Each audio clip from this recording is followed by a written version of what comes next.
The U.S. Department of Agriculture has dropped the plan to require an extensive environmental review before handing mortgages to people that plan to use the land for oil and gas drilling. Now, this has outraged opponents of hydraulic fracturing who say it eases up rules on the drilling method. They believe the practice comes with extremely harmful health and environmental risks. So another debate over energy rages on in America. And to talk more about this, I'm joined now by our very own Christine Frizzell. Nice to see you, Christine. So I know that you've been following this story for a while. You went over to a town called Dimock, Pennsylvania, yourself, and to see how this method, hydraulic fracturing, is affecting folks over there. Tell me a little bit about your experience and what you found out. Well, I was there almost 2 years ago, and it is a very small city in Pennsylvania, a very rural area. But it's, it's a nice area. It's a place where a lot of people go to retire. They have these homes, and what a lot of them found was they would move into these homes and they would discover that the value of their homes was almost completely lost, if not completely lost, because the fracking on their land, which they were told would be a win-win situation.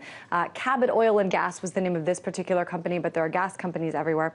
They were told, as many people are, that if they signed away the rights to their land so that it could be drilled on, that they would get money, that they would make tons of, a commission basically on the natural gas that was drilled from their land.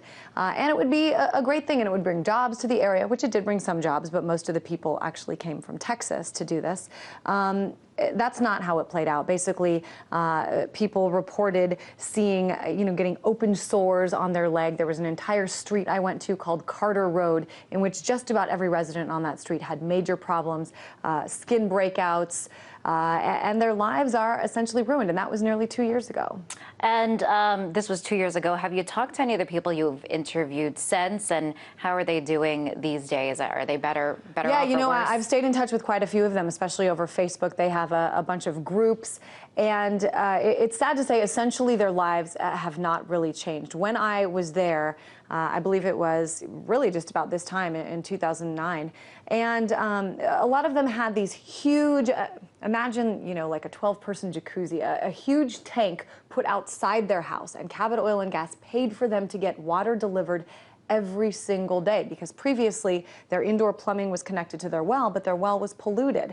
And so, they're still getting this water delivered every day. They still can't, they don't feel safe. Their property values are low. And that's what's crazy, the intro into this story, how you said, no longer is there a requirement to do testing on this land.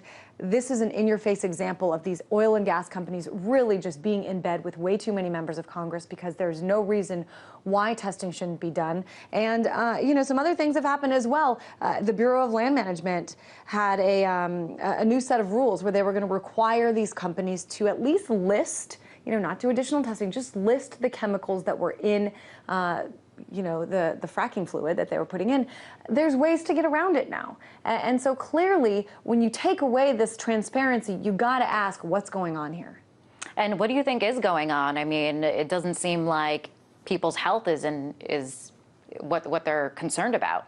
Yeah, I mean, looking at this from a faraway standpoint, you could say, these are just small town people looking for a lawsuit. But these people were extremely, they were simple, honest people, and they were shocked to find that, their animals were getting sick, their selves were having respiratory problems, they were having, as I said, skin problems. So I'm not sure exactly what was going on. I think, to me, some of the water, when this is happening, and I'll give sort of a brief introduction of what fracking is for those people who don't know. Basically, millions of gallons of water are put down at high pressure into the earth, many, many, many feet, I think it's almost a mile down into the earth, combined with sand and some chemicals. And what it does is it fractures the rock and draws out the natural gas. On face value, this is a very good thing. I think having the ability to drill for natural gas in this country, I think, is a great thing. But what we think is happening, and what even the EPA has acknowledged a little bit, is that these chemicals were leaking out of the area that they were supposed to stay in, and they were getting into the land and into the wells of these people's homes. And you said that people were getting sick, had skin reactions. Right. Has it been proven that that was in fact a result of fracking?